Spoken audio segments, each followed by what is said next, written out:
So, any questions from the last class?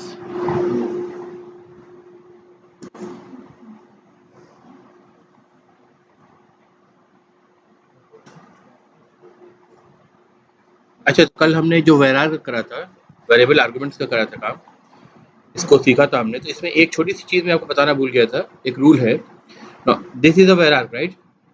That means I can pass any number of variable while calling this function.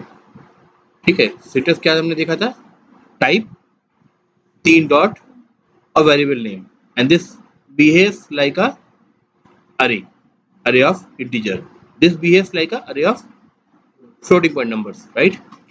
Now if I need to uh, have some other parameter declaration before this var argument, ठीक है, or along with the var argument, for example let me say another argument is float uh, y, ठीक है, then you have to make sure this var arg should always come at the last.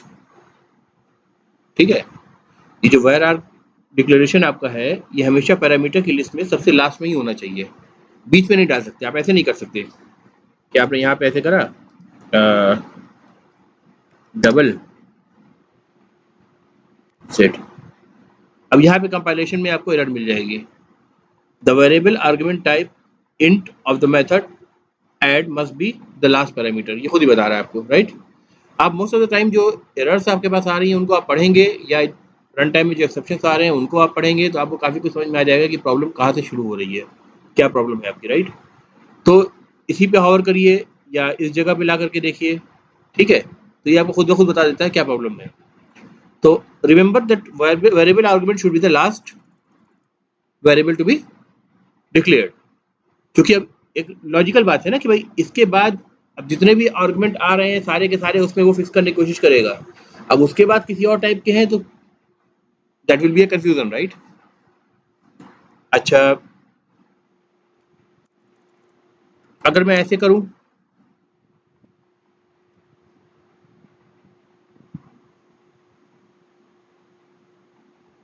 This is valid but confusing,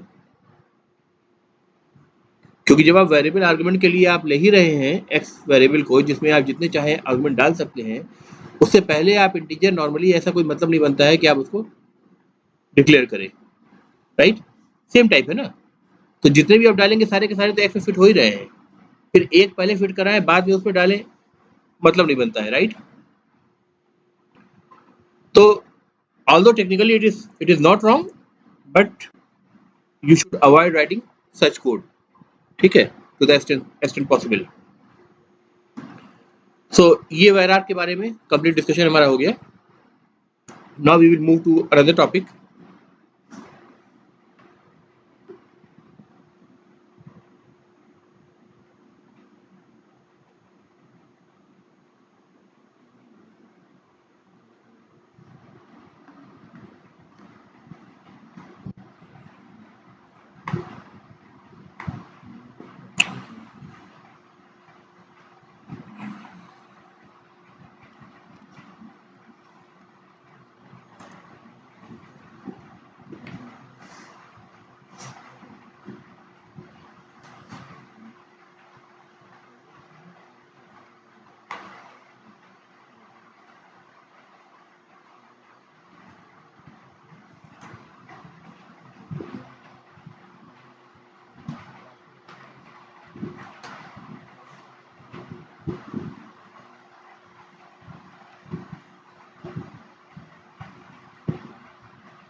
Now there is a keyword called as final, ठीक है। Final keyword क्या मतलब होता है? ऐसे ऐसे सिंटैक्टिक, अगर अगर अगर हम इसको लिटरली अगर ले तो फाइनल का मतलब क्या होता है? This is my final word, मतलब इसके आगे अब कोई गुंजाइश नहीं है, चेंज नहीं हो सकता है ना, जो जो हो गया so that is final, right? तो उसी सेंस में रिलेट करेंगे हम फाइनल, जहां जहां यूज करेंगे ना, final can be use before the name of a variable, declaration of the variable, before the declaration of a method, as well as before the declaration of a class, तीनों जगह final को use कर सकते हैं, चाहे आप variable के आगे फाइनल लगाना चाहे डिक्लेयर करते वक्त, या मेथड के आगे फाइनल लगाना चाहे वहां भी लगा सकते हैं, और क्लास को जब डिक्लेयर कर रहे हैं तो उसके आगे भी फाइनल आप लगा सकते हैं। बहुत सिंपल सा कंसेप्ट है, लेकिन तीनों का मतलब अलग अलग है। ठीक है। अब जैसे मैं एक क्लास पहले बनाता हूँ, new class, say for example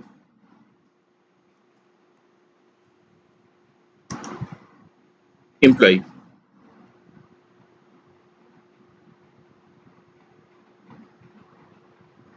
ठीक है।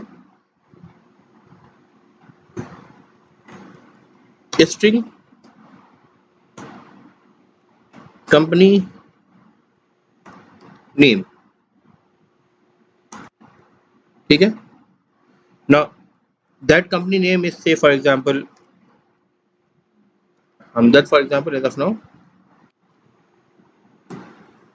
तो हो सकता है आप बहुत सारे एम्प्लॉयज की ऑब्जेक्ट बनाएं, है ना। एक मैं लॉजिकल रीजनिंग देने की कोशिश कर रहा हूँ, may not be always correct, ठीक है, but just try to relate. तो आप एम्प्लॉय का ऑब्जेक्ट बनाएंगे, मल्टीपल ऑब्जेक्ट बनाएंगे, इसमें और भी आपके फील्ड्स होंगे, नेम होगा, एम्प्लॉय आईडी होगा, डेजिग्नेशन होगा, सैलरी होगा, तमाम चीजें होंगे, एड्रेस वगैरह होंगे। Everything can change, but this employ belongs to a company, so the company name will not change. अगर एप्लीकेशन आप सिर्फ एक कंपनी के लिए बना रहे हैं तो, ठीक है, तो वो आपने फिक्स कर दिया। ठीक है, यानी आप चाहते हैं ये चीज कांस्टेंट रहे। एक बार आपने इसको डिक्लेयर करते वक्त इनिशियलाइज कर दिया तो कोड में कोई और उसको गलती से भी चेंज ना कर पाए, डेवलपर डेवलपर चेंज ना कर पाए। तो मैं इसको क्या बोलूंगा, मैं इसको बोलूंगा final final string company name. ठीक है। अब अगर मैं कोई एक मेथड डिक्लेयर कर रहा हूँ, से for example main method he declare करूँ, या ओके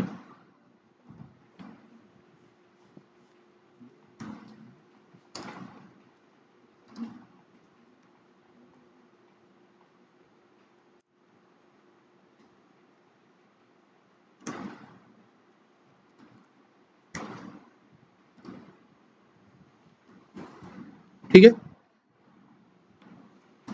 कंपनी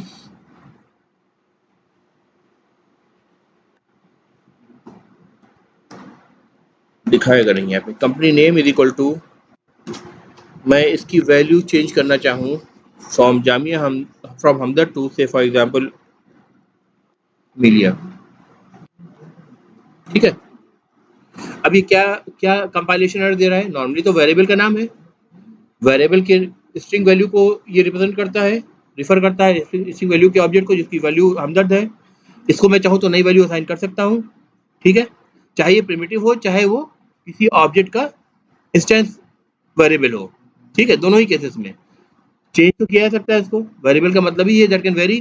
ठीक है, लेकिन जब मैं ये करने की कोशिश कर रहा हूँ तो क्या ये बोल रहा है, अच्छा ये तो कुछ और है, अभी रुकिए, यहाँ से नहीं समझ में आएगा आपको।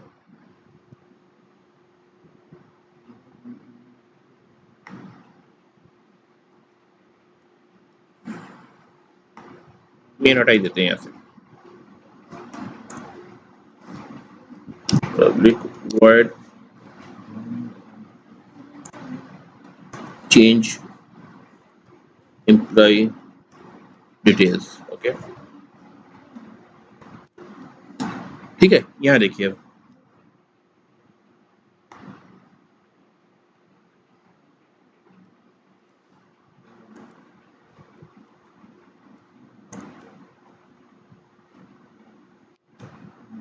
ठीक है, अब क्या कह रहा है, the final field employ dot company name can not be assigned. That means once you have assigned a value to the final field, this is the final field, it no longer remains a variable, it becomes a constant। ठीक है, अब उसको final हो गई, यानी अब उसमें आप चेंजेस अब पॉसिबल नहीं है, डेवलपर कहीं भी उसको रीअसाइन नहीं कर सकता है। ठीक है, अगर रीअसाइन करने की कोशिश करेगा तो उसको कंपाइलेशन एरर मिलेगी, फौरन उसका ध्यान जाएगा, अच्छा ये तो फाइनल फील्ड है, तो ये पर्पसली फाइनल बनाया गया है। ठीक है, ताकि इसको कोई इसकी वैल्यू को रीअसाइन ना कर पाए। ठीक है, तो कोई और फील्ड होती, for example integer employ as होती, इसकी वैल्यू आपने इनिशियली मान लीजिए 0 असाइन कर रखी है, ठीक है। बाय डिफॉल्ट में इंस्टेंस वेरिएबल 0 ही होता है इंटीजर का। इसको अगर आप चेंज करना चाहें,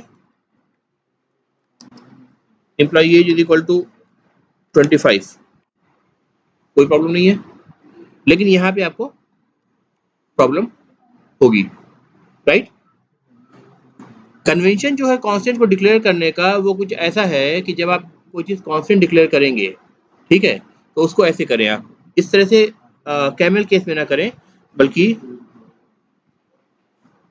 कंपनी अंडरस्कोर नेम ऐसे करें, ठीक है। इससे देख के ही समझ में आ रहा है कि कन्वेंशन से कि ये क्या है, फाइनल वेरिएबल है विच इज अ कांस्टेंट, ठीक है। तो अगर हमने वेरिएबल के आगे फाइनल लगाया है, इसका मतलब थ्रू आउट द कोड, चाहे इस कोड के अंदर या कोई और क्लास बना ले जहाँ पे अगर ये पब्लिक फील्ड भी हो तो भी डॉट ऑपरेटर लगा करके हम इसको चेंज नहीं कर सकते, या किसी मेथड के थ्रू जो पब्लिक मेथड है इसको थ्रू ला करके भी इसको चेंज नहीं कर सकते, ठीक है। मतलब ये वेरिएबल की वैल्यू एक बार असाइन हो गई तो that is final, that is not going to be change anywhere in the code, ठीक है। डेवलपर उसको चेंज करेगा तो उसको कंपाइलेशन एरर मिलेगी। अब डेवलपर यहाँ से फाइनली हटा दे तो वो अलग बात है, ठीक है। लेकिन नॉर्मली वो देखेगा कि अगर यहाँ पे ये फील्ड फाइनल डिक्लेयर है और चेंज नहीं हो रही है, इसका मतलब उसको समझ में आ जाएगा कि पर्पसली इसको किया गया है, तो I should not touch it, ठीक है।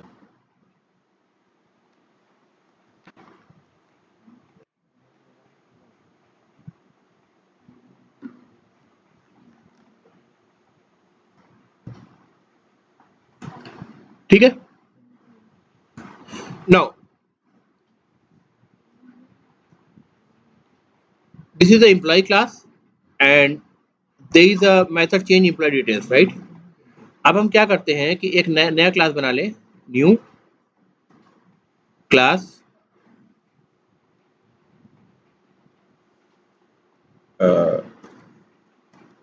Teacher, it extends employee class, ठीक है। टीचर क्लास को सब क्लास बना रहे हैं,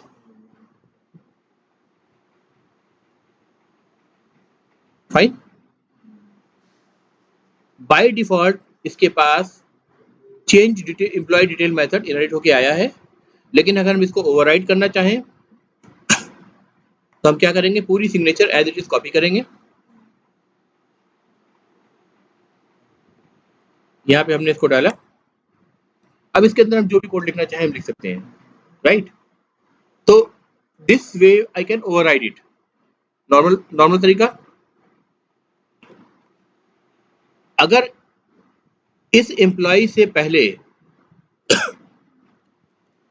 एम्प्लॉय चेंज एम्प्लॉय डिटेल से पहले अगर इस मेथड से पहले मैंने फाइनल कीवर्ड लगा रखा होता तो इसका मतलब क्या होता, ये मेथड फाइनल हो गया, इस मेथड में किसी तरह का चेंज पॉसिबल नहीं है। और चेंज का मतलब इनहेरिटेंस के कंसेप्ट में क्या होता है, ओवरराइड करना। ओवरराइड करके आप इसकी डेफिनेशन को चेंज करते हैं सब क्लास के लिए, राइट। जैसे ही आपने यहाँ फाइनल लगाया, आप देखिए जो अभी ये कोड आराम से कंपाइल हो रहा था, इस कोड में दिक्कत शुरू हो गई। ये क्या कह रहा है, can not override the final method from employee, यानी variable if declared final that means you can not reassign a new value to the final throughout the code. If a method is declared final, that means that method definition cannot be changed, or in other words, that method cannot be overridden in the subclass. ठीक है, अब इसको override करके change नहीं कर सकते, ठीक है। ये फाइनल हो गया, करेक्ट। तब आपको इस तरह की कंपाइलेशन एरर मिलेगी, ठीक है। नाउ वापस से मैं इसको कंपाइलेशन एरर रिमूव कर दे रहा हूँ, ठीक है। अगर क्लास से पहले ही मैंने फाइनल लगा दिया, ठीक है, तब देखो क्या हो रहा है, जो एरर थी जो यहाँ पे मेथड पे आ रही थी वो अब शिफ्ट होकर कहाँ आ गई है, क्लास पे ही आ गई। The type teacher can not subclass the final class employee, that means the definition of the employee class can not be change any more. और चेंज कैसे होता है, एक्सटेंड करके होता है, एक्सटेंशन से होता है, यानी उसमें कोई चीज नई चीज हम ऐड कर सकते हैं, राइट, करेक्ट। या तो मेथड्स को ओवरराइड करके भी चेंज कर सकते हैं, लेकिन अगर क्लास को ही अगर हमने फाइनल कर दिया है तो ना तो मेथड, आप जब क्लास ही इनहेरिट नहीं हो सकता यानी एक्सटेंड नहीं हो सकता, तो ना तो मेथड के चेंज करने का सवाल उठता है, ना किसी एक्सटेंशन का सवाल होता है, ठीक है, ना तो ओवरराइड कर सकते हैं आप, ना तो एक्सटेंशन कर सकते हैं, या कहिए कि in other words if a class is declared final then it can not B सब क्लास्ड। ठीक है, क्लियर है, सिंपल सा टर्म है।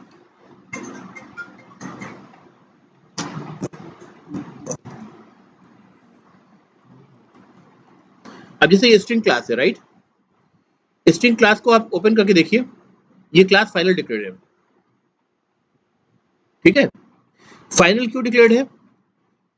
किसी क्लास को अगर आप फाइनल डिक्लेयर करते हैं तो इसका मतलब आप ये कम्युनिकेट करना चाहते हैं कि अब इस क्लास में किसी तरह की चेंजेस पॉसिबल नहीं है, या किसी को कोई चेंजेस करने की कोशिश नहीं करनी चाहिए।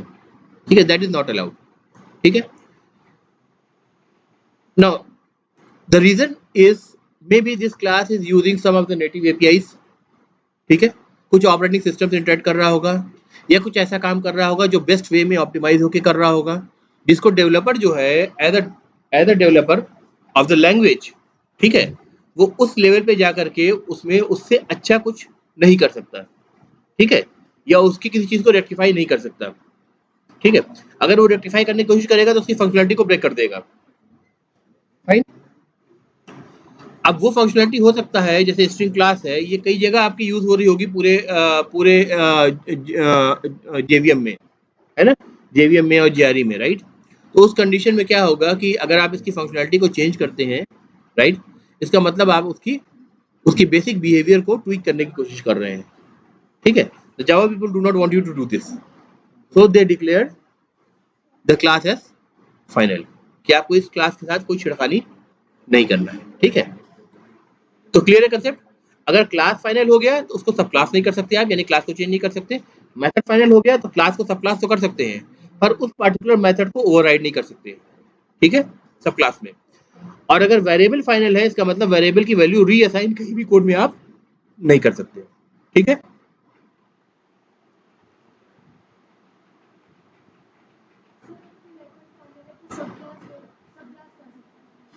मेथड अगर फाइनल है, जैसे कि देखो अभी दिखाया था ना, ये फाइनल है आपका, ये कौन सा है, एम्प्लॉय क्लास में जाता है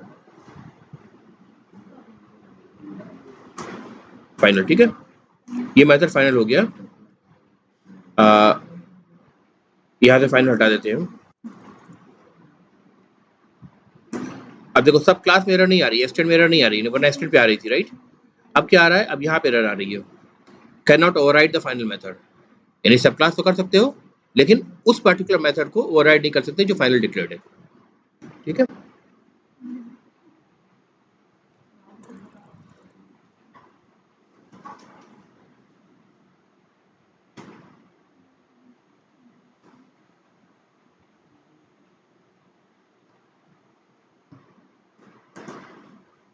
क्लियर है यहाँ तक।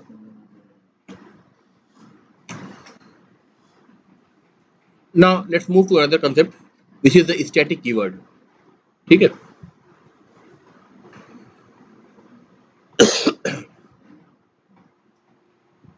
देखिए ये जो company name which is a constant now because it's a final, अब हम इसको वेरिएबल नहीं कह रहे हैं, right. Employ as is a variable, employ as as a instance variable. ठीक है, ये कांस्टेंट भी कंपनी नेम जो कांस्टेंट है ये भी एम्प्लॉय के ऑब्जेक्ट के इंस्टेंस के साथ जुड़ा हुआ है। ठीक है, इसका मतलब क्या हो रहा है,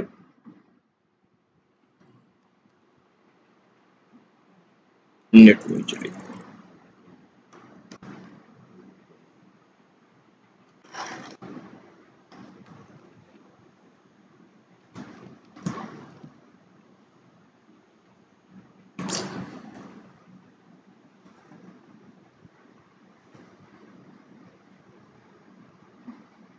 एम्प्लॉय क्लास है आपकी, राइट। अगर आपने इस एम्प्लॉय क्लास के 2 3 4 या 10 ऑब्जेक्ट बनाए हैं, तो ये तो सिर्फ एक डेफिनेशन है ना, जो डिफाइन कर रही है कि एम्प्लॉय का एक्चुअली स्ट्रक्चर कैसा होगा, राइट। उसके अंदर क्या क्या फील्ड्स होंगे, क्या क्या मेथड्स होंगे, राइट, फील्ड्स एंड बिहेवियर्स। ठीक है, इसका अगर आपने ऑब्जेक्ट बनाया है तो ऑब्जेक्ट जो बनेगा वो कहाँ बनेगा, वो हीप में बनेगा। हीप मान लीजिए ये फिजिकल लोकेशन मेमोरी की है जिसको हम कह रहे हैं हीप। ठीक है, जो असाइंड है इस पर्टिकुलर प्रोग्राम के लिए।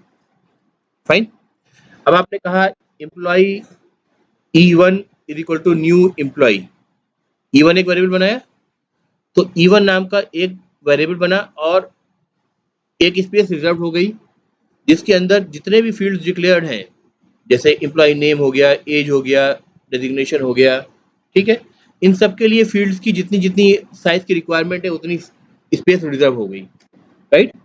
और ये पूरा का पूरा स्पेस भी रिजर्व हो गया, इसका एक एड्रेस सॉर्ट ऑफ थिंग चला गया E1 में, यानी रेफरेंस वेरिएबल में, फाइन।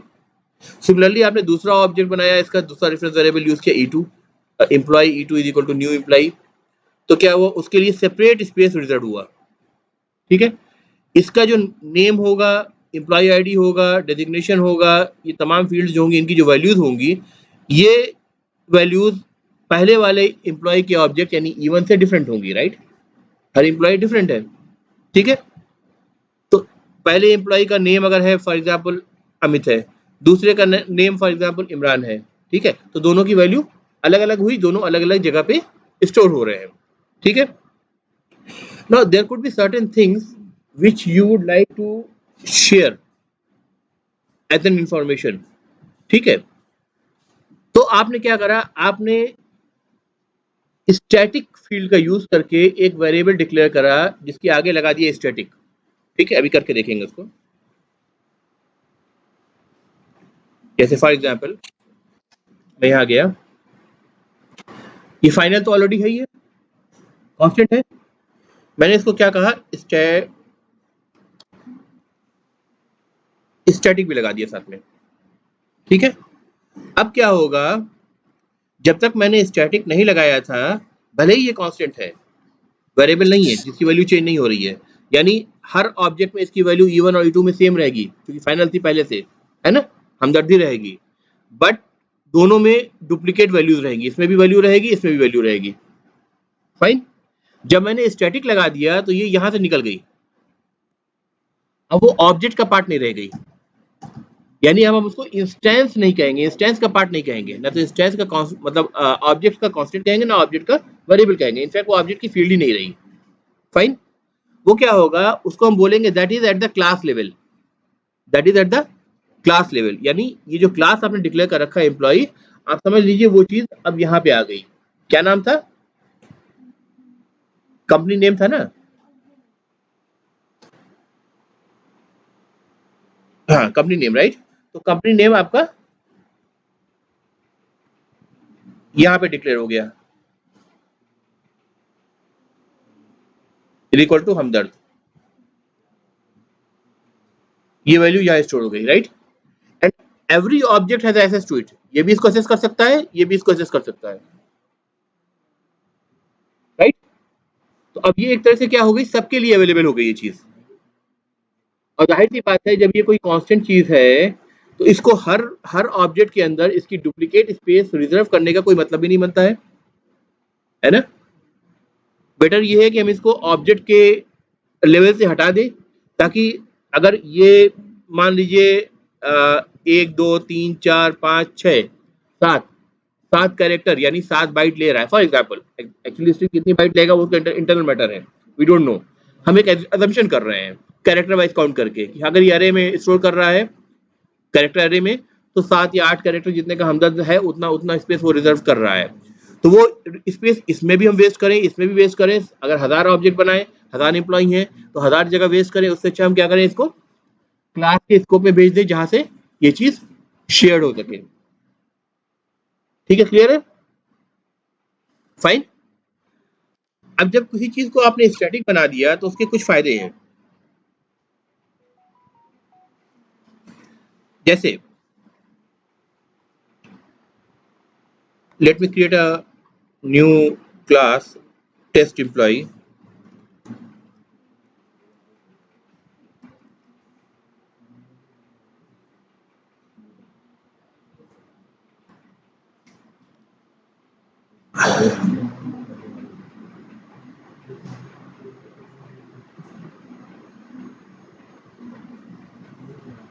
हालांकि मुझे यहाँ पब्लिक लगाने की जरूरत नहीं है क्योंकि दोनों एक ही पैकेज के अंदर है, but still I am adding public, ठीक है। ये फील्ड आपकी पब्लिक है, ये फाइनल है, दैट मीन्स पब्लिक का मतलब हर जगह से विजिबल है, फाइनल का मतलब कि ये अब इसकी वैल्यू चेंज नहीं होगी हमदर्द के अलावा कहीं पर भी। और स्टैटिक का मतलब अब ये ऑब्जेक्ट का पार्ट नहीं रह गया बल्कि ये क्लास डेफिनेशन का पार्ट हो गया, यानी क्लास लेवल का हो गया। ठीक है, और ये स्ट्रिंग है, ये सिंटेक्स, ये कन्वेंशन आपको शो करता है कि ये वेरिएबल नहीं है बल्कि एक कांस्टेंट है, राइट, और ये उसकी वैल्यू है, करेक्ट। अब हम जा रहे हैं टेस्ट एम्प्लॉय के अंदर। नॉर्मली किसी वेरिएबल को अगर हमको यूज करना है, पब्लिक वेरिएबल को, या किसी मेथड को इन्वोक करना है किसी किसी क्लास के, तो सबसे पहला काम क्या करते हैं हम उसका ऑब्जेक्ट बनाते हैं। ऑब्जेक्ट बनाते हैं, राइट। ऑब्जेक्ट बनाने के बाद फिर उसके ऑब्जेक्ट के रेफरेंस वेरिएबल पे डॉट ऑपरेटर लगाते हैं। ठीक है, डॉट ऑपरेटर लगाने के बाद फिर उसका पब्लिक वेरिएबल या विजिबल वेरिएबल या मेथड को एक्सेस करते हैं। ये तरीका है। जब कोई वेरिएबल आप कोई फील्ड आपने, जब वेरिएबल नहीं कहूंगा अब क्योंकि फाइनल है वो, जब कोई फील्ड आपने स्टैटिक डिक्लेयर कर दिया, ठीक है, तो उसके लिए आपको एक शॉर्टकट मिलता है। आप क्या कह सकते हैं, सीधे क्लास का नाम यूज करिए,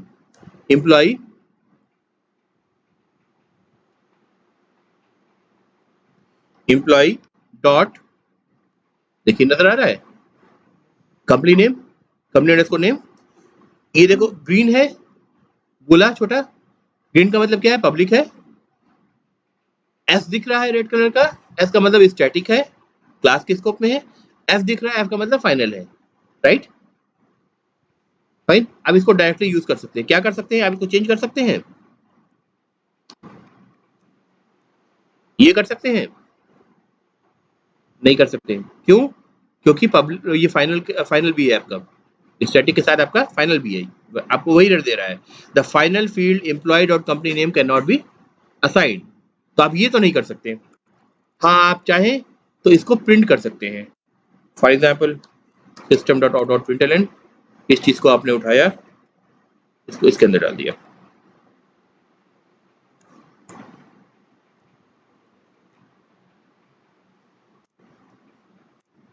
ये करना चाहें तो आप कर सकते हैं, राइट, फाइन, क्लियर है।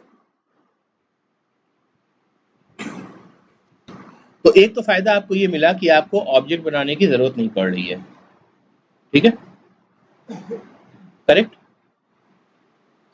और ऑब्जेक्ट बनाने की जरूरत पड़नी भी नहीं चाहिए क्योंकि आपको सिर्फ वो फील्ड यूज करनी है जो कि स्टैटिक है। जब स्टैटिक फील्ड को आप एक्सेस कर रहे हैं तो वो ऑब्जेक्ट के साथ एसोसिएटेड नहीं है, तो ऑब्जेक्ट बना करके आप अपनी सीपीयू साइकिल और मेमोरी क्यों वेस्ट करेंगे, राइट। हम चाहे तो ऐसा कर सकते हैं कि आप बनाइए एम्प्लॉय क्लास का object emp is equal to new employ, ठीक है।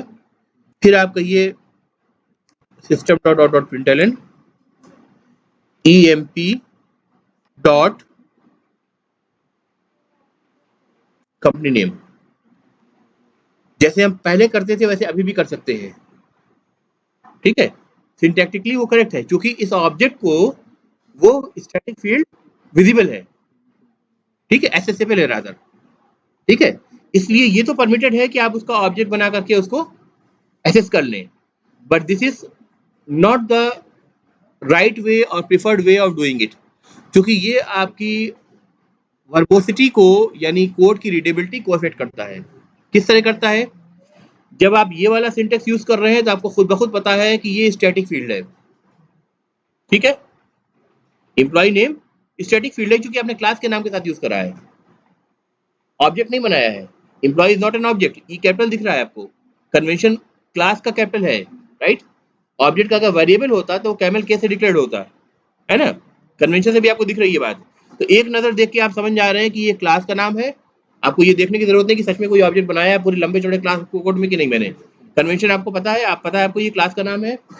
क्लास के नाम के साथ आपको ये भी पता चल रहा है कि अगर डॉट ऑपरेटर लगा के डायरेक्टली मैं किसी फील्ड को एक्सेस कर रहा हूँ तो वो इंस्टेंस वेरिएबल नहीं है बल्कि वो क्लास लेवल वेरिएबल है, यानी स्टैटिक फील्ड है। दूसरी बात, आपको ये कन्वेंशन बता रहा है कंपनी नेम का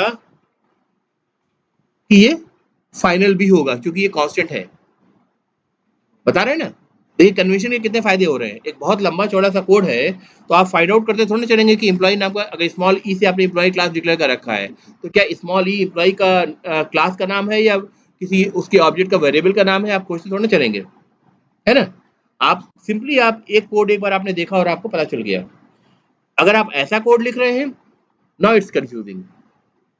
अब इसका मतलब ये हुआ कि ये फाइनल तो है, नो डाउट, क्योंकि कन्वेंशन में आपने यूज कर रखा है कांस्टेंट का, कन्वेंशन यूज कर रखा है नेम के डिक्लेरेशन में, company underscore name capital letter with underscore, ठीक है, वो समझ में आपको आ रहा है। लेकिन अब ये रेफरेंस वेरिएबल है, तो ये हो सकता है कि इंस्टेंस वेरिएबल हो, है ना। अब आपको जा करके कोड के अंदर समझना पड़ेगा कि ये इंस्टेंस वेरिएबल है कि नहीं है। एम्प्लॉय में जाएंगे आप तो देखेंगे कि यहाँ पे तो ये जो वेरिएबल है ये स्टैटिक डिक्लेयर्ड है।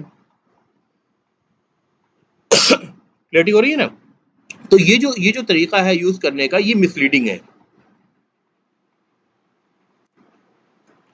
ये जो तरीका है, दिस इज अ मिसलीडिंग वे।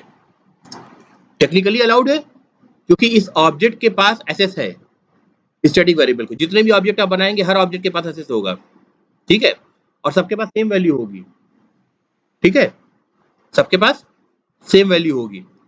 तो but it is a misleading way of using a और रेफरिंग अ स्टैटिक वेरिएबल, ठीक है, ये मिसलीडिंग हो गया, ऐसा आपको नहीं करना है, ठीक है। कोड रिव्यू में आपको मना किया जाएगा कि ऐसा मत करो, ठीक है। कई बार फ्रेशर्स जाते हैं, वो कोड लिखते हैं और उनका कोड जो होता है उसमें कोई कन्वेंशन फॉलो नहीं करते हैं। और कई बार छोटी मोटी कंपनी जैसे बहुत स्टैंडर्ड को फॉलो नहीं करती है, वो उसको आपको जाने देगी, एक बार आपको उसमें भी जाने देगी, प्रोडक्शन में भी जाने देगी, ठीक है, मतलब पुश करने देगी आपको कोड को रिपोजिटरी में, ठीक है, आपने डाल दिया code.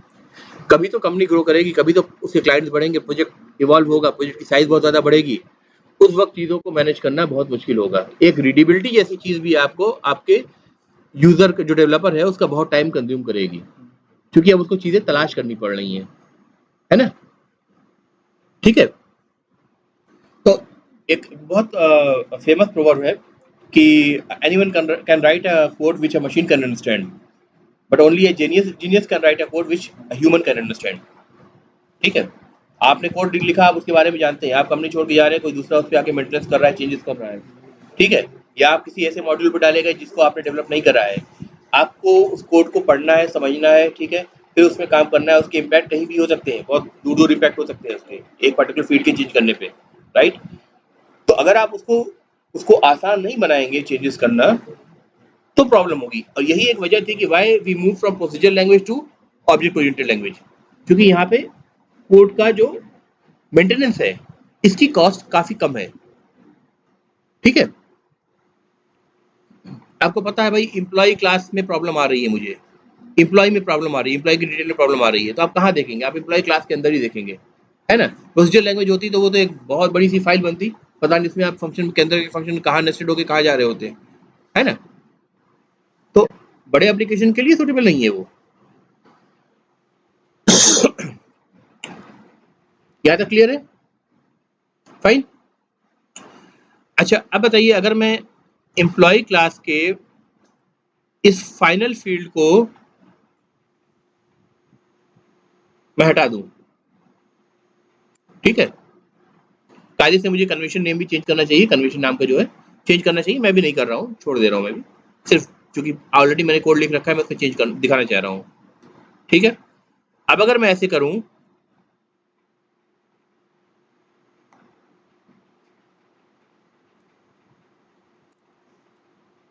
Equal to some value मैं असाइन कर दूं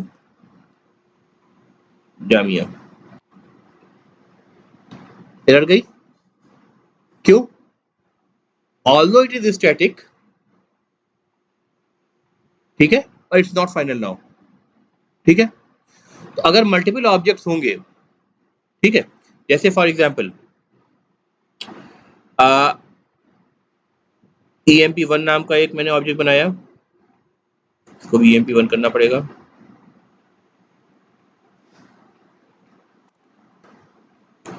EMP2 नाम का एक वेरिएबल बनाया, ठीक है, और यहाँ पे मैंने जो प्रिंट करा था EMP1 से प्रिंट करा था, अब यहाँ पे जो प्रिंट कर रहे हैं EMP2 से प्रिंट कर रहे हैं, ठीक है, कंपनी नेम, फाइन। अगर कोई नॉर्मल वेरिएबल होता तो हम एक्सपेक्ट करते हैं उसके फील्ड की दो अलग अलग ऑब्जेक्ट की फील्ड्स की वैल्यू को हम प्रिंट कर रहे हैं तो दो अलग अलग वैल्यू आएगी, है ना। जैसे नेम ऑफ एम्प्लॉय, एम्प्लॉय 1 का कोई और होगा, एम्प्लॉय 2 का कोई और होगा, but here because it's a static field that not belongs to an object, it belongs to a class. So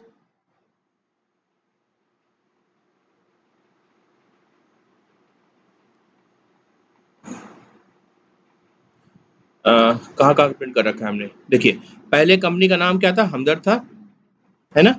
दूसरी बार हमने प्रिंट किया तब भी हमदर्द था, फिर तीसरी बार हमने इसको जामिया चेंज कर दिया, जामिया चेंज किया हमने क्लास लेवल पर। रिफ्लेक्ट कहाँ हुआ, एम्प्लॉय 2 के थ्रू जो हम एक्सेस कर रहे हैं तब भी रिफ्लेक्ट सेम हो रहा है, यानी चेंज वैल्यू विजिबल है। अगर हम इसको ऐसे भी करते EMP1, ठीक है, तो भी हमारे कोड में कोई फर्क नहीं पड़ेगा। क्लियर है, कोई डाउट? फाइन। तो आपने फाइनल सीखा, आपने स्टैटिक सीखा। फाइनल में हमने सीखा वेरिएबल को फाइनल बनाएं तो क्या मतलब होता है, it becomes a constant, constant बन जाता है। अगर किसी मेथड को फाइनल बनाए तो क्या होता है, मेथड को सब क्लास में ओवरराइड नहीं कर सकते। अगर किसी क्लास को फाइनल कर दे इसका मतलब क्लास को हम एक्सटेंड नहीं कर सकते, ठीक है, फाइन। स्टैटिक का बनाने का मतलब हमने देखा कि किसी वेरिएबल को हमने स्टैटिक बनाया, फाइनल करेंगे तब वो कांस्टेंट बनेगा, लेकिन स्टैटिक करा तो अभी भी वो वेरिएबल है, वैल्यू चेंज हो रही है, देखो आप यहाँ पे भी दिखाया मैंने आपको, वैल्यू चेंज हो रही है, लेकिन अब वो ऑब्जेक्ट के लेवल, ऑब्जेक्ट के स्कोप से हट करके वो क्लास के स्कोप पे चला गया जो सबके लिए विजिबल है, ठीक है। एक में चेंज कर रहे हैं, हर जगह विजिबल हो रहा है, ठीक है।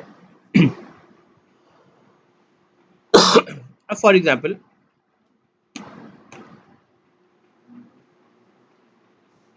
एक वेरिएबल में और डिक्लेयर करता हूं, public static integer count equal to, ठीक है, फाइनल नहीं करा है, सिर्फ काउंट को एक इंटीजर वेरिएबल बनाया जिसको स्टैटिक करा है, इनिशियलाइज करा 0 से, इसका मतलब ऑब्जेक्ट के लेवल पे नहीं है, ये क्लास के लेवल पे कॉमन टू ऑल है, but it can be change, ठीक है, value can be change. Now इसका एक हम कंस्ट्रक्टर बना देते हैं, सोर्स कंस्ट्रक्टर यूजिंग फील्ड, कोई भी फील्ड मुझे नहीं यूज करना है, सिंपली मैं ऐसे ही बनाना चाहता हूँ, कंस्ट्रक्टर बन गया, ठीक है। सुपर क्लास कहाँ जा रहा होगा, अब सुपर कॉल कहाँ जा रही होगी, this is a call to the parent class constructor, right. तो ये कहाँ जा रही होगी, ऑब्जेक्ट पे जा रही होगी, ऑब्जेक्ट पे जा रही होगी, है ना। हालांकि ऑब्जेक्ट के कंस्ट्रक्टर की हमें जरूरत नहीं है कॉल भेजने की, ठीक है, कोई पर्पस होता है तब हम चाइल्ड क्लास से पेरेंट क्लास में भेजते हैं, राइट। हमें यहाँ पे जरूरत नहीं है तो हम इसको हटा भी देंगे तो कोई फर्क नहीं पड़ेगा, फाइन। नाउ अब क्या हो रहा है, अब एम्प्लॉय के अंदर हम एक कोड लिख देते हैं, काउंट प्लस प्लस, एक लाइन लिखा बस, ठीक है। टेस्ट एम्प्लॉय में वापस आइए, अभी तक हम क्या प्रिंट कर रहे थे, employ dot company name print कर रहे थे। अब हम एक काम करते हैं, एम्प्लॉय डॉट काउंट प्रिंट कर देते हैं, राइट। emp1 डॉट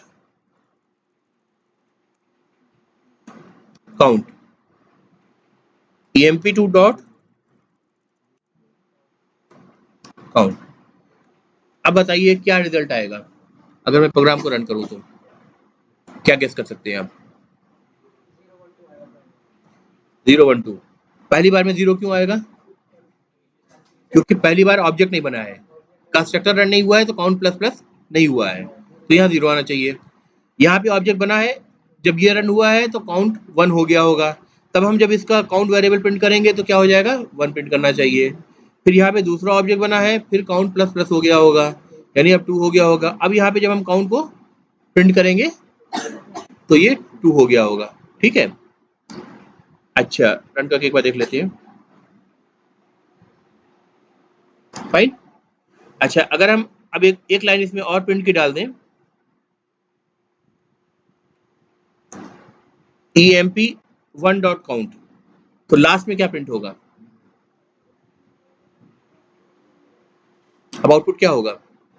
एक बढ़ गया प्रिंट 0 1 2 के बाद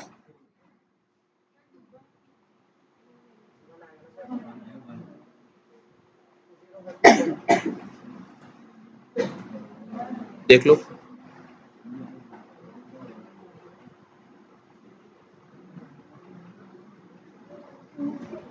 Q2 ऐसे कैसे इसलिए आएगा, स्टैटिक वेरिएबल है, जब आपने ये ऑब्जेक्ट बनाया था उसको ऑलरेडी 2 कर दिया था और वो ऑब्जेक्ट के अंदर स्टोर नहीं है, वो क्लास लेवल से ले रहा है। ये समझाने के लिए मैंने ऐसा करा है।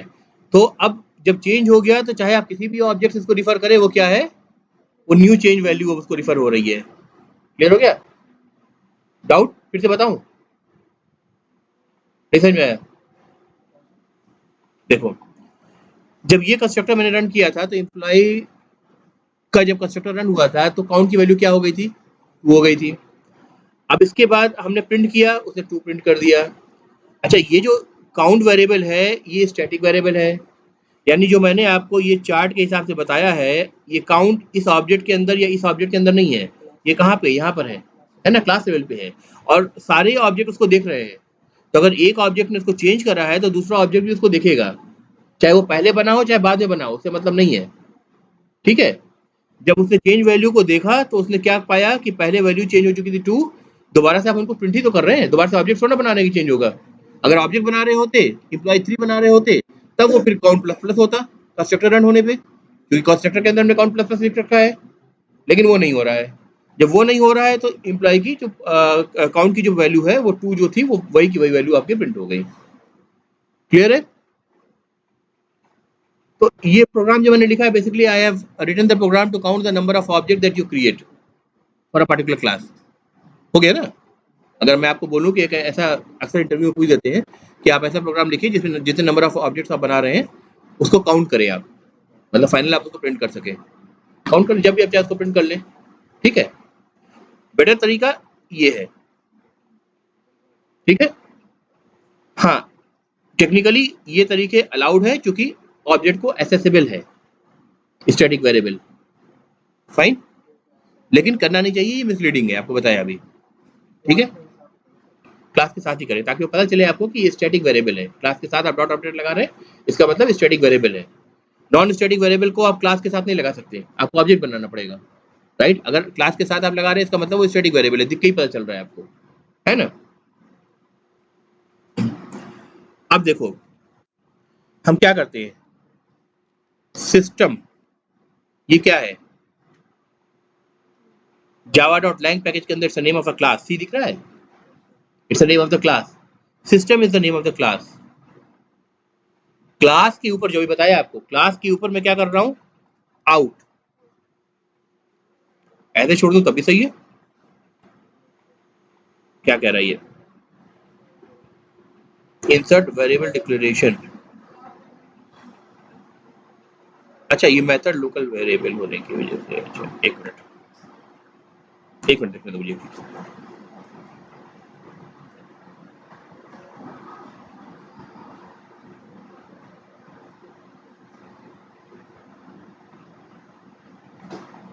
और तो वेरिएबल ही है।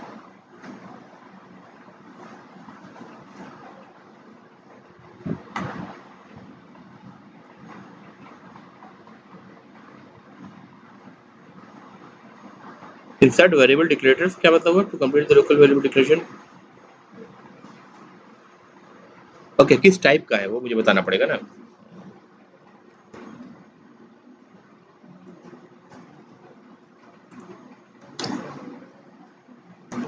किस टाइप का होता है बता रहे हैं, एक मिनट।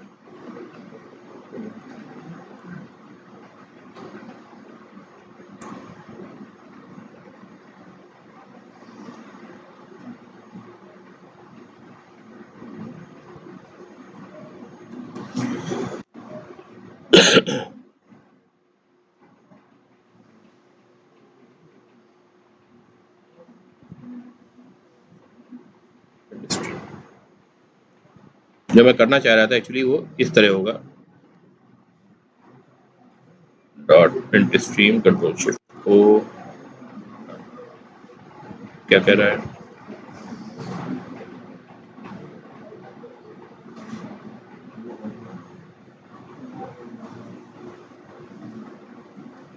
अच्छा इसका कोई कंस्ट्रक्टर होगा इसलिए ये नहीं ले रहे थे, ठीक है। एनीवेज,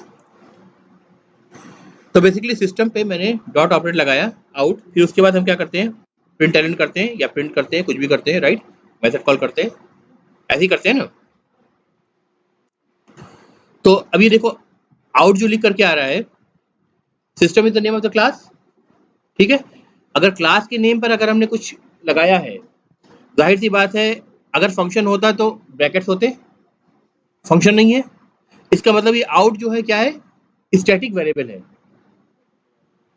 क्लास के साथ लगाया है। जैसे यहाँ पे आपने एम्प्लॉय डॉट काउंट करा था, अगर मेथड होता काउंट तो क्या होता, आप ऐसे लिखते ब्रैकेट लिखते, वैसे तो लिखा नहीं है, इसका मतलब ऐसे लिखा है, इसका मतलब ये वेरिएबल है। Similarly system is the name of the class, इसमें कोई डाउट नहीं है, उस नेम क्लास के साथ out is a variable and that's a static variable. एक बात क्लियर हो गई, डिफरेंस समझ में आ रहा है। कोड के अंदर इसके जाकर देखो, सिस्टम क्लास के अंदर it's a variable of the type print stream, print stream class का वेरिएबल है जो प्रिंट करेगा आउटपुट कंसोल पर, या जिस भी चीज को प्रिंट स्ट्रीम पॉइंट करे, अगर प्रिंटर को पॉइंट कर रहा है तो प्रिंटर पे प्रिंट करेगा, फाइन, क्लियर है। फाइल सिस्टम को पॉइंट कर रहा है तो फाइल सिस्टम में प्रिंट करेगा, ठीक है, जिसको भी पॉइंट कर रहा है।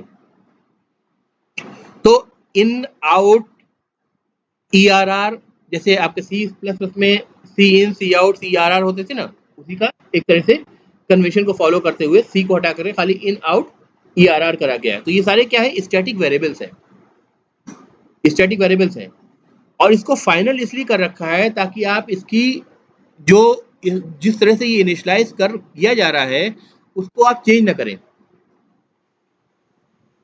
ठीक है। स्कैनर क्लास को जब आप इनिशियलाइज करते थे तो उसके अंदर क्या पास करते थे, system dot in.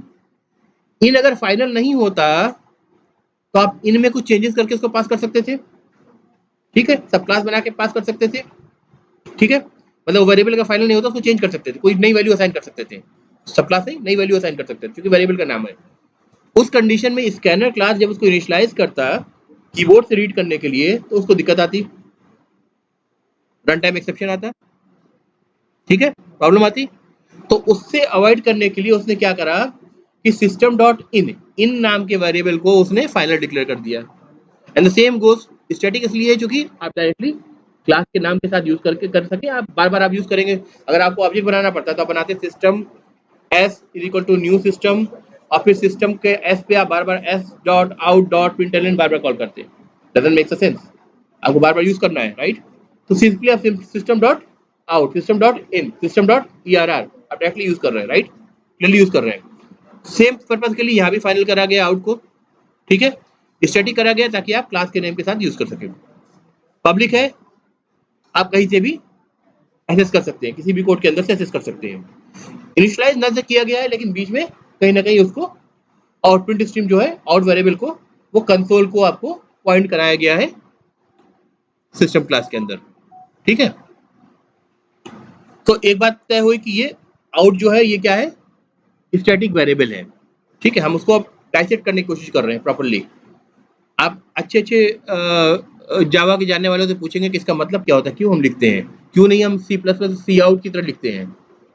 C out जो होता है इंट्रिंसिक आपका इम्प्लिसिट वेरिएबल होता है सी प्लस प्लस में, इसलिए आप डायरेक्टली सी आउट लिखते हैं, और लेस देन जो होता है आपका ओवरलोडेड होता है, ऑपरेटर होता है बेसिकली।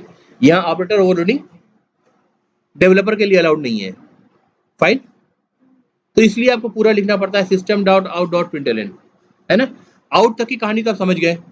अब प्रिंटलन कहाँ है, आउट किसका वेरिएबल है, प्रिंट स्ट्रीम का वेरिएबल है। तो प्रिंट एलन जो मेथड होगा या प्रिंट मेथड होगा वो कहाँ पे होगा, प्रिंट स्ट्रीम टाइप में डिक्लेयर्ड होगा। कंट्रोल एफ कर लीजिए आप, प्रिंट,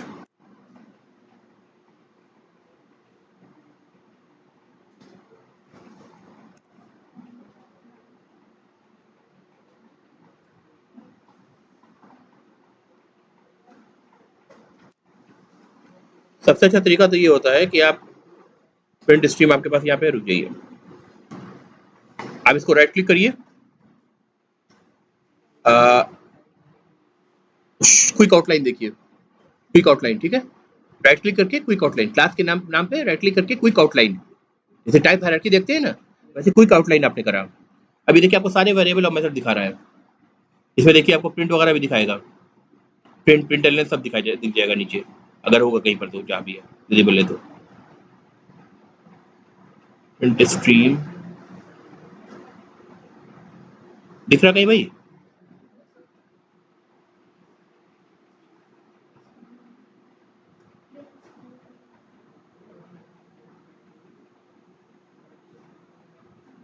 ये किसका ले रहा है?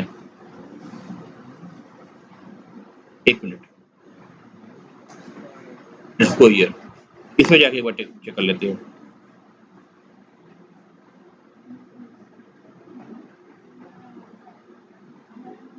हाँ अब दिखा रहा है, देखिए इस क्लास के अंदर जाके मैंने किया है तब दिखा रहा है, अदरवाइज वो पेरेंट क्लास का दिखा रहा था जिसमें सेम मौजूद। इसमें देखिए आपको प्रिंट दिख रहा है तब।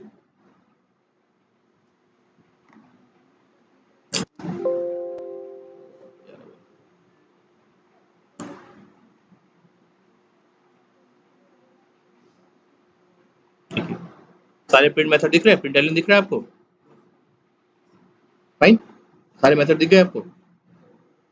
ये छोटे-छोटे जो टेक्निक है आईडी के, ये नॉर्मली आपको हर एडवांस आईडी में किसी भी लैंग्वेज के लिए आप यूज़ करेंगे, आपको ये सारी चीज़ें मिल जाएँगी, डिबगिंग फंक्शनैलिटी मिल जाएगी आपको, इस तरह की टाइप हायरार्की चेक करना, कॉल हायरार्की चेक करना, ठीक है, आउटलाइन चेक करना, ये सब आपको आसानी से मिल जाएगी।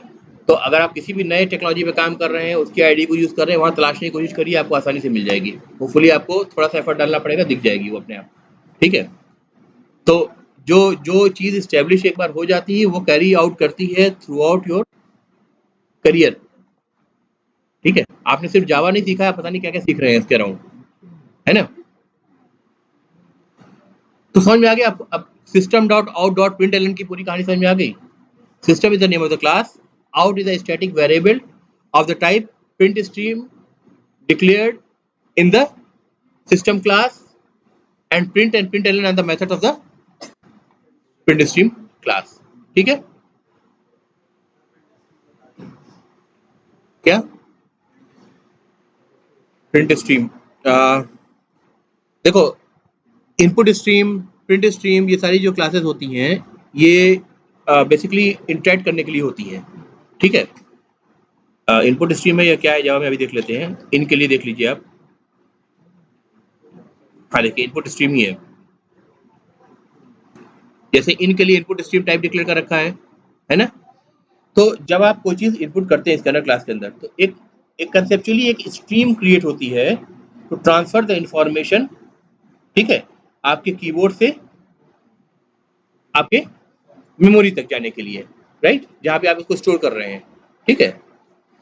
तो उसका जो वेरिएबल है वो बनाया आपने इन, तो आपने एक लॉजिकल एक स्ट्रीम बनाई इनपुट करने के लिए डाटा को, तो हमने उसको कहा इनपुट स्ट्रीम, ठीक है? जैसे एम्प्लॉय, अगर आप क्लास का नाम सुन रहे हैं तो आपको क्या समझ में आ रहा है? इट इज अबाउट एम्प्लॉय, उसके अंदर हम नेम एक्सपेक्ट कर सकते हैं और उसके अंदर उसके एम्प्लॉय आईडी, डेजिग्नेशन, ये सब एक्सपेक्ट कर सकते हैं। तो इनपुट स्ट्रीम के अंदर आप क्या एक्सपेक्ट कर सकते हैं? वो सारे मेथड्स एक्सेप्ट कर सकते हैं जो कीबोर्ड से या बारकोड रीडर है, इस तरह की डिवाइस जो रीडिंग डिवाइसेस हैं, इन सब से इंटरेक्ट करेगा, ठीक है? सिमिलरली आउटपुट स्ट्रीम का मतलब क्या हुआ? आप ये एक्सपेक्ट कर सकते हैं वो हर उस डिवाइस से इंटरेक्ट करने के लिए स्ट्रीम क्रिएट करेगा जो आउटपुट देते हैं, चाहे वो प्रिंटर हो या आपका कंसोल हो, फाइन, क्लियर है?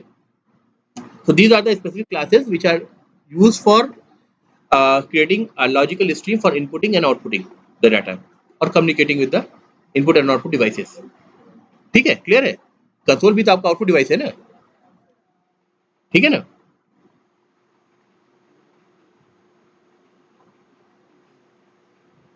ओके, अब कहाँ से हम?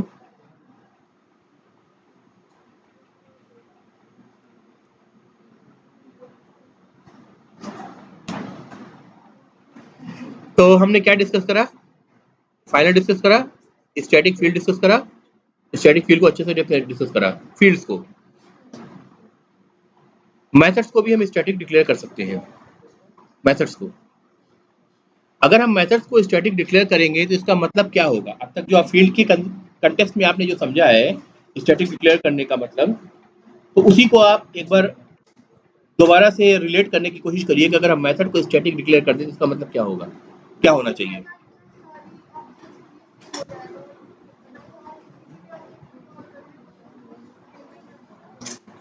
देखो अब इसमें दो बात है, जो आपने कहा कि सारे ऑब्जेक्ट के लिए सेम हो जाएगा। अब ये बात का ध्यान रखो कि जब आप ऑब्जेक्ट क्रिएट करते हैं E1 E2 इम्प्लॉय के आपने ऑब्जेक्ट अलग अलग क्रिएट करें, तो जो ऑब्जेक्ट के लिए जो मेमोरी स्पेस हीप में रिजर्व हुई है वो सिर्फ फील्ड्स के लिए रिजर्व हुई है। मेथड तो एक स्टैटिक चीज है ना, वो जब रन करेगी तब कंसेप्ट में आएगी। तो चाहे वो क्लास लेवल पे हो चाहे वो मेथड लेवल पे हो, उसके लिए कोई स्पेस रिजर्व नहीं हो रहा है। तो पहले तो ये चीज दिमाग से निकल जानी चाहिए। इस टाइप पे प्रोसेस करेगा, राइट। लेकिन जब वो रन करेगा तो लाइन बाय लाइन, हाँ, जो मेथड रन कर रहा है सिर्फ उतना ही उसका पोर्शन स्टैक में रहेगा, अदरवाइज दूसरे मेथड का कोई कंसेप्ट नहीं हो। पैसिव चीज है, वो रन होते वक्त रीड की जाएगी, ठीक है। उसके लिए स्पेस अलोकेट नहीं हो रहा है, ठीक है, क्लियर है। अब मेथड को स्टैटिक करने का मतलब क्या है? वो क्लास लेवल मेथड हो गया। क्लास लेवल मेथड हो गया, इसका मतलब क्या हो गया? आप उसको क्या बोलो क्या बोल रहे थे? मेमोरी का तो मसला ही नहीं ना है, वही तो मैं आपकी चीज को दिमाग से हटाना चाह रहा हूँ कि मेमोरी का तो उसका मसला ही नहीं है। मेमोरी का तो फील्ड के साथ मसला है, क्योंकि डाटा फील्ड में स्टोर होना है। मेथड जो है वो तो बिहेवियर है ना, ये डाटा थोड़ा स्टोर कर रहा है। आप इसको क्लास नेम के साथ डायरेक्टली डॉट ऑपरेटर यूज करके इस्तेमाल कर सकते हो बिना ऑब्जेक्ट बनाए। ये बात समझ में आई सिंटैक्टिकली? फायदा क्या हुआ?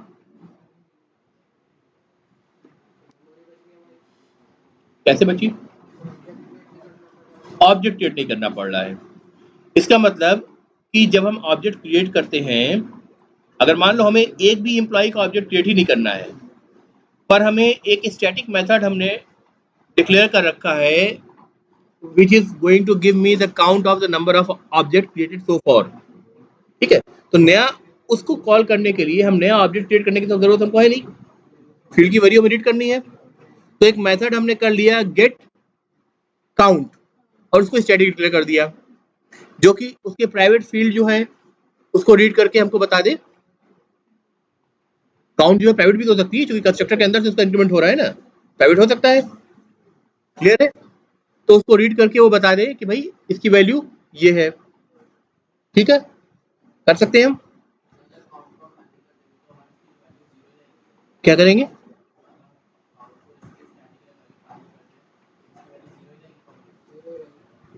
अगर आप फाइनल कर देंगे तब आप कोड में कहीं उसको चेंज भी नहीं कर सकते। आप कंस्ट्रक्टर में उसको कौन प्लस प्लस करने की कोशिश करेंगे ना, वो होगा ही नहीं। जैसे देखिए आप ना स्टैटिक का मतलब हुआ क्लास लेवल पे गई, कॉमन है सारे ऑब्जेक्ट के लिए। अभी देखो ये स्टैटिक है ना काउंट, इसको मैं फाइनल भी ऐड कर दे रहा हूँ। अभी देखो अभी तक क्या कोड चल रहा था आपका, ये वाला कोड चल रहा है, पूरा चल रहा है। बस मैं इसको फाइनल करके दिखाता हूँ आपको। आपने इसको फाइनल कर दिया, एरर कहाँ आ गई? यहाँ आ गई। क्या कह रहा है? The final field employee dot count can not be assigned, यानी एक वैल्यू आपने जो असाइन कर दी है, now that value is the final value, you can not change that value. शायद लेट आप आए होगे, इसलिए आप लेट आए होगे शायद क्लास में। हाँ तो वही बात है ना, तो फिर आपको कहाँ से पता होगा चीज़ें, ठीक है। तो खैर फाइनल का मतलब अलग है, स्टैटिक का मतलब अलग है, ठीक है। हमें चूंकि इस फील्ड को काउंट करने के लिए रखना था ताकि नंबर ऑफ ऑब्जेक्ट जितने बना रहे वो काउंट कर सके, इसलिए हमने इसको स्टैटिक तो डिक्लेयर करा पर फाइनल डिक्लेयर नहीं करा, ठीक है, क्लियर है। तो कोई मेथड अगर स्टैटिक हो तो उस मेथड का फायदा क्या होगा कि आप उसको डायरेक्टली क्लास नेम के साथ आप उसको बिना ऑब्जेक्ट बनाए एक्सेस कर सकते हो। क्या ऑब्जेक्ट बना के भी एक्सेस कर सकते हो? कर सकते हो, जैसे फील्ड को एक्सेस कर रहे थे ऑब्जेक्ट बना के, क्योंकि ऑब्जेक्ट के पास एक्सेस है मेथड का, है ना, तो भी कर सकते हो।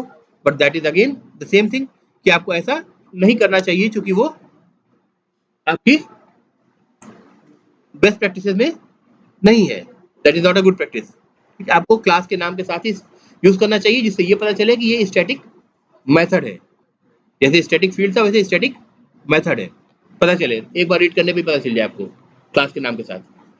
और आपको पता है क्लास का नाम कैपिटल लेटर से आप शुरू कर रहे हैं तो कन्वेंशन से आपको ये भी पता है कि कौन सा वेरिएबल है, कौन सा क्लास का नाम है, करेक्ट। तो फिर फायदा क्या हुआ ऐसा करने से? एक तो फायदा हमें समझ में आया कि भाई ठीक है, हम बिना क्लास का ऑब्जेक्ट बनाए उसको एक्सेस कर सकते हैं। देन अगर उससे क्या फायदा हुआ, ऐसा हम क्यों करना चाहेंगे?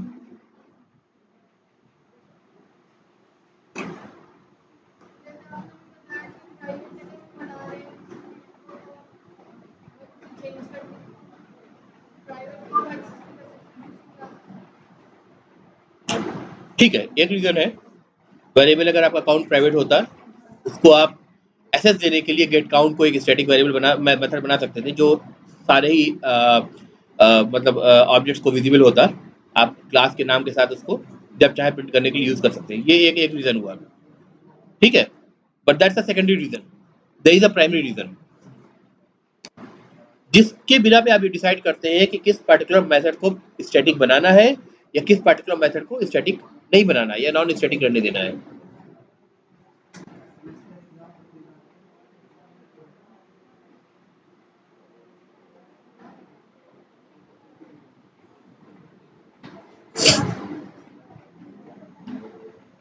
भाई ये बात तो क्लियर है ना कि आपको कोई मेथड स्टैटिक बनाया है तो उसको एक्सेस करने के लिए आपको ऑब्जेक्ट बनाने की जरूरत नहीं है, क्लास के नाम के साथ आप एक्सेस कर सकते हैं। किसी भी क्लास का ऑब्जेक्ट बनाने की जरूरत तब पड़ती है जब आपको उसके फील्ड को एक्सेस करना हो, उसके इंस्टेंस वेरिएबल को एक्सेस करना हो। फील्ड्स मतलब इंस्टेंस वेरिएबल जो हर हर ऑब्जेक्ट के लिए अलग अलग होंगे।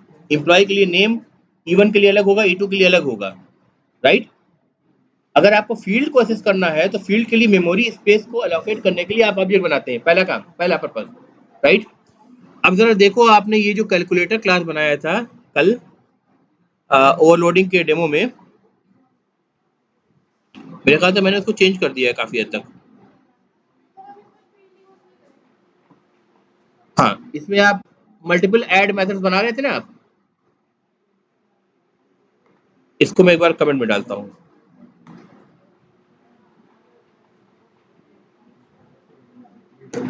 आपने क्या करा था, ऐसे करा था, इंट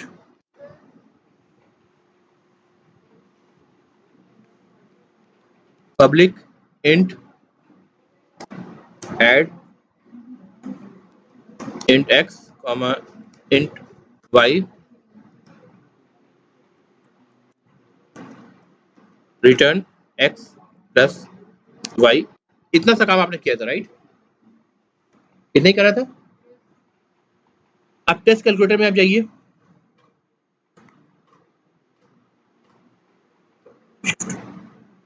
सब मैंने कमेंट आउट कर दिया है। कैलकुलेटर का आपने ऑब्जेक्ट बनाया है, इसकी भी अब जरूरत नहीं है आपको। सिंपली आप ऐसे कहिए कैलकुलेटर डॉट, ये सेव नहीं हुआ है क्या? अच्छा सॉरी, स्टैटिक नहीं लगाया मैंने, सॉरी। अगर ये स्टैटिक नहीं है तब मैं कैसे एक्सेस करूंगा? कैल्क के थ्रू, कैल्क डॉट, राइट।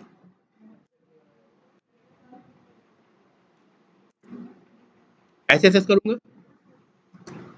अब मैं ऐड कर सकता हूँ 2,5, ये परफेक्ट कोड है, राइट, फाइन। लेकिन इसमें मैं क्या कर रहा हूँ, ऑब्जेक्ट बना रहा हूँ, जबकि कैलकुलेटर क्लास के अंदर कोई फील्ड है ही नहीं। तो मैं क्यों सीपीयू साइकिल वेस्ट कर रहा हूँ नए ऑब्जेक्ट बनाने के लिए, जबकि इस ऑब्जेक्ट की मेमोरी में किसी स्पेस की एलोकेशन की रिक्वायरमेंट ही नहीं है, ठीक है।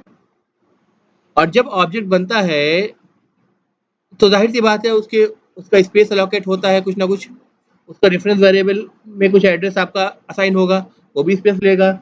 ऑब्जेक्ट के अंदर कुछ इंटरनल भी कुछ चीजें होती हैं जिसमें भी कुछ स्पेस जाती हैं उसके बनने में।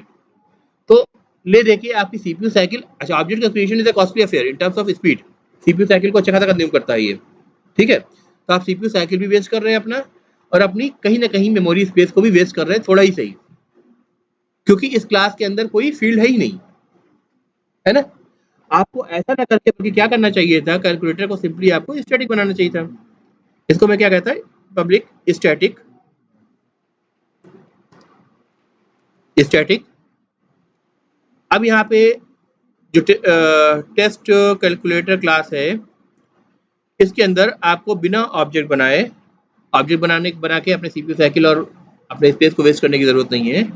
आप सिंपली क्या करते, name of the class calculator dot add method दिख रहा है, ऐड मेथड को आप कॉल करेंगे 2,5 फॉर एग्जाम्पल। हाँ, रिटर्न करना पड़ेगा या प्रिंट लगाना पड़ेगा आपको।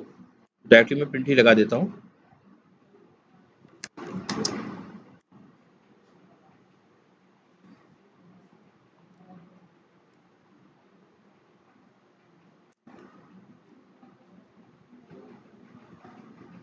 ठीक है, फाइन। तो कैलकुलेटर क्लास में आप जितने भी मेथड बनाएंगे, शायद उनमें से कोई एक भी वेरिएबल उस क्लास के लिए आपको डिक्लेयर करने की जरूरत ना पड़े, क्योंकि ये सारे मेथड्स जो हैं वो ऑटोनोमस होंगे।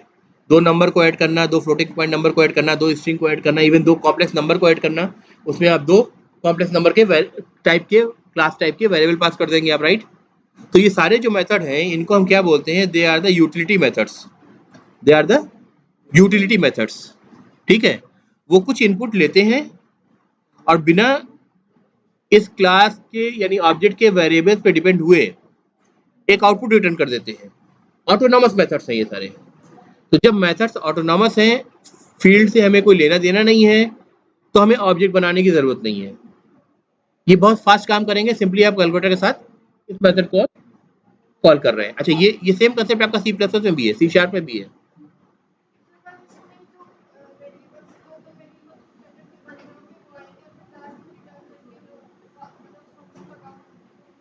मेथड के अंदर अगर लोकल वेरिएबल बन रहे हैं तो मेथड के लोकल वेरिएबल है ना, इंस्टेंस वेरिएबल नहीं ना है। स्पेस तो फील्ड्स के लिए अलाउड होती है जो इंस्टेंस वेरिएबल होते हैं। मेथड लोकल वेरिएबल्स के जो मेथड जब इन्वोक होता है तो उसकी स्पेस स्टैक में अलाउड होती है, जैसे स्टेटमेंट का की मेमोरी जरूरत पड़ती है। ठीक है, उसको हीप से जरूरत नहीं है आपकी। ठीक है, क्लियर है। तो ये अब आप डिसाइड करेंगे कि जब भी कोई मेथड आप ऐसा बना रहे हैं जो मेथड किसी फील्ड पे डिपेंडेंट नहीं है, यानी ऑटोनॉमस मेथड है या यूटिलिटी मेथड जिसको हम कहें, वो कुछ लेगा डाटा पैरामीटर के आर्गुमेंट्स के फॉर्म में जो पैरामीटर में पास होंगे और कुछ रिटर्न कर देगा। ठीक है, इन्फॉर्मेशन जैसे x+y रिटर्न कर रहा है। तो ऐसे मेथड्स को आप हमेशा स्टैटिक बनाएंगे ताकि बिना ऑब्जेक्ट बनाए भी आप इनको एक्सेस कर सके। क्लियर हो रहा कंसेप्ट।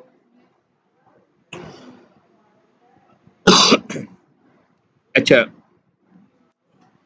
अब देखिए एक मैथ क्लास है, ऑलरेडी डिफाइंड है जावा लैंग्वेज में। कंट्रोल शिफ्ट ओ कर दे रहा हूं मैं, मैथ डॉट। इस मैथ क्लास के अंदर देखिए वेरिएबल आपको सिर्फ 2 दिख रहा है, e which denotes exponential, pi which denotes the value of pi 3.14, वो वैल्यू। वो दोनों भी क्या है, स्टैटिक और फाइनल है। मतलब ये ऑब्जेक्ट के वेरिएबल्स नहीं है, ये क्लास लेवल वेरिएबल्स हैं। यानी जब मैथ क्लास का हम ऑब्जेक्ट अगर बनाना चाहें तो इस क्लास का ऑब्जेक्ट हम बनाएंगे तो इनके कोई फील्ड है ही नहीं जो जिसके लिए स्पेस रिजर्व करने की जरूरत पड़े। फाइन। अब इसके अंदर जितने मेथड्स हैं, एब्सोल्यूट, एबीएस, क्या दिख रहा है, प्राइवेट एंड एस लिखा हुआ है, स्टैटिक। फाइन। आपने कोई वैल्यू पास करी, उसकी एब्सोल्यूट वैल्यू रिटर्न कर दी। किसी वेरिएबल पे उसकी जरूरत ही नहीं है कि मतलब किसी फील्ड पे वो डिपेंड होगा। देखो आप, जो वेरिएबल्स हैं वो स्टैटिक और फाइनल है। अदरवाइज आप मेथड देखो इसके, साइन एक डबल वैल्यू ले रहा है, साइन कैलकुलेट कर रहा है, उसको रिटर्न कर दे रहा है। ठीक है, स्टैटिक मेथड है। कॉस, जितने भी मैथमेटिकल फंक्शन है, tan, ये सब देख रहे हो। फिर उसके बाद आप आगे आओ, डिग्री में कन्वर्ट करना, रेडियस टू डिग्री। फिर देखो एक्सपोनेंशियल, ठीक है, to the power, log calculate करना। आप एक वैल्यू पास कर रहे हो, उसका लॉग रिटर्न कर दे रहा है। ठीक है, लॉग 10, वो लॉग टू बेस ही था, लॉग टू बेस 10 है। स्क्वायर रूट, आप वैल्यू पास कर रहे हो, उसका स्क्वायर रूट जैसे 64 पास किया तो वो क्या रिटर्न कर देगा, 8 रिटर्न कर देगा आपको। स्क्वायर रूट कंप्यूट करके, राइट? रिटर्न यही से हो रहा है ना। तो ये सारे मेथड जो हैं, ये मैन, मिक्स, बहुत सारे मेथड मिलेंगे आपको, मैक्स, मिन, इस तरह के। ये सारे मेथड जो हैं, ये सारे के सारे इंडिपेंडेंट यूटिलिटी मेथड्स हैं या ऑटोनोमस मेथड हैं। तो इस पूरी की पूरी मैथ क्लास में एक भी मेथड ऐसा नहीं है जो नॉन स्टैटिक मेथड हो, ठीक है, करेक्ट? तो आपके यूज के लिए तो ये सारे के सारे मेथड स्टैटिक इसलिए ही बनाए गए हैं ताकि बिना आप मैथ क्लास का ऑब्जेक्ट बनाए आप directly math dot method call करें, रिजल्ट पा जाए। सिंपल सी बात, ठीक है, चाहे कितनी बार आप कंप्यूटेशन में यूज कर रहे हो उसको, ठीक है।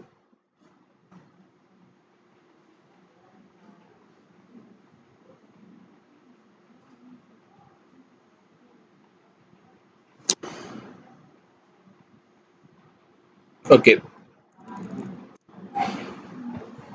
तो क्लैरिटी है, राइट, कि कौन से मेथड को आपको स्टैटिक बनाना है, कौन से मेथड को नॉन स्टैटिक रखना है। अब बताइए मेन मेथड जो है वो स्टैटिक क्यों है? Public static void main, void क्यों है? सी की तरह से इंटीजर वैल्यू रिटर्न नहीं करता है। इंटीजर वैल्यू रिटर्न करने का पर्पस सी या सी प्लस में क्या था कि अगर आप नेगेटिव वैल्यू रिटर्न कर रहे हैं तो उसका मतलब होता था कि जो उसका उसका जो रन करने वाली वर्चुअल मशीन होती है वो ये समझ ले कि कोई एरर आ रही है ना, क्योंकि ये प्रोसीजर लैंग्वेज कन्वेंशन से शुरू हो रही है। प्रोसीजर लैंग्वेज में एक्सेप्शंस नहीं थे, है ना। जो लोग एक्सेप्शंस जानते हैं उनके लिए कह रहा हूं मैं, जो लोग नहीं जानते वो इस थोड़ी बात को थोड़ी देर के लिए इग्नोर कर दें, ठीक है। जावा में एक्सेप्शन है, तो यहाँ पे एक्सेप्शन थ्रो करेंगे, जो इसका कॉलर जो वर्चुअल मशीन है वो उसको कैच करेगा, कुछ कर सकता है तो करेगा, नहीं कर सकता है आपको एक्सेप्शन स्टैक ट्रेस पे दिखा देगा। तो यहाँ पे वॉइड है, कुछ भी आपको रिटर्न करने की जरूरत नहीं है, ठीक है। जावा ने इसको बहुत क्लियर कर दिया। फिर क्या है, पब्लिक क्यों है?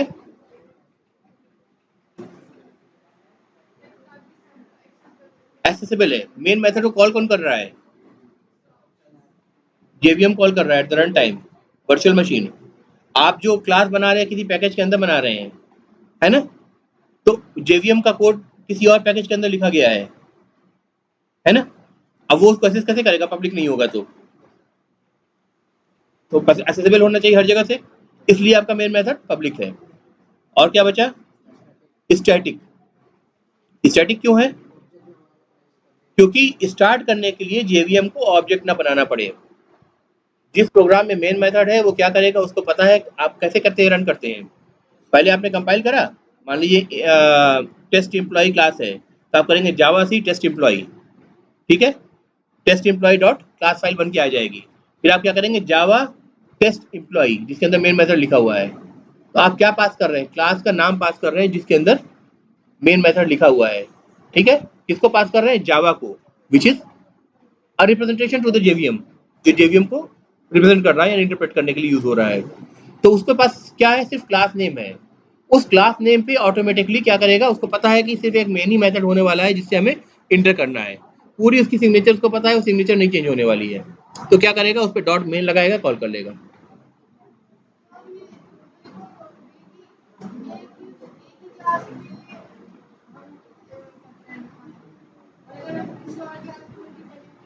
क्या चीज?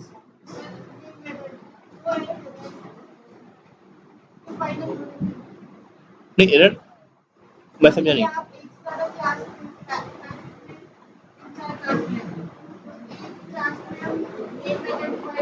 हाँ, कर क्यों नहीं सकते हैं, करने को आप करिए, जितने में चाहिए करिए, लेकिन पर्पजली आपको स्टार्ट करने के लिए एक एप्लीकेशन एक ही तो स्टार्टिंग पॉइंट चाहिए। तो जाहिर सी बात है एक ही में करना सेंस बनाता है ना। अगर आप मल्टीपल कंपोनेंट्स लिख रहे हैं तो उसमें आप मल्टीपल जगह पे आप, अगर आप उसको जैसे टेस्ट करने के लिए या किसी और काम करने के लिए अगर आप चाहते हैं बनाना तो बना सकते हैं। मेन मेथड के होने से प्रॉब्लम नहीं है, बना सकते हैं आप, ठीक है। और कोई डाउट? क्लास रोकेंगे यहाँ पे, कोई डाउट अगर है तो बताओ।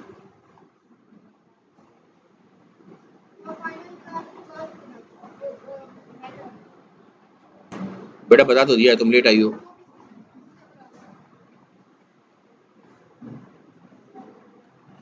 जब कोई मेथड को फाइनल करते हैं, फाइनल डिक्लेयर कर दिया, तो सब क्लास में उस मेथड को ओवरराइड नहीं कर सकते। फाइनल का मतलब है चेंज नहीं होना चाहिए, नो चेंज।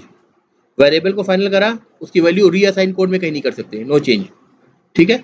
मेथड को फाइनल करा तो वो मेथड क्या हो रहा है भाई, बंद करो उसको, उस मेथड को हम ओवरराइड नहीं कर सकते, यानी मेथड में ओवरराइड से चेंज होता है वो नहीं कर सकते। क्लास को फाइनल कर दिया तो क्लास को सब क्लास नहीं कर सकते, क्योंकि क्लास को हमें चेंज नहीं करना है। स्ट्रिंग क्लास इसीलिए फाइनल है, क्योंकि जावा डेवलपर नहीं चाहते कि आप स्ट्रिंग क्लास को आप चेंज करें, उसकी डेफिनेशन को चेंज करें किसी तरह से, ठीक है, क्लियर है। और कोई डाउट?